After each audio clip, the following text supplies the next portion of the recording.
ko alam kung paano nagsimula yan na nag-resign ako. In-announce siguro yan. Pero wala akong resignation na pinahil. Kasi sinabi na lumabas, nabasa ko na lang, I resign out of delicadeza. Masarap pakinggan, yung out of delicadeza. Pero hindi naman totoo yan. Hindi ako nag-resign.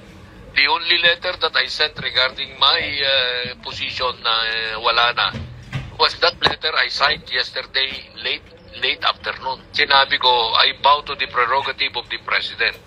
Yung submit to the prerogative of the President to replace me. Kasi that is the nature of my tenure at the pleasure of the President. So wala, I will not also validate na may resignation ako kung wala. Well, somebody, a close friend of mine, at least that's as far as I know, called me up in the morning, mga siguro before 12 o'clock, to tell me na I am to go, to leave as executive secretary, exit na ako.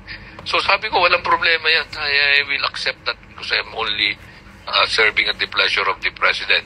Hindi ko na tinanong. Dahil alam ko naman yan pag prerogative, the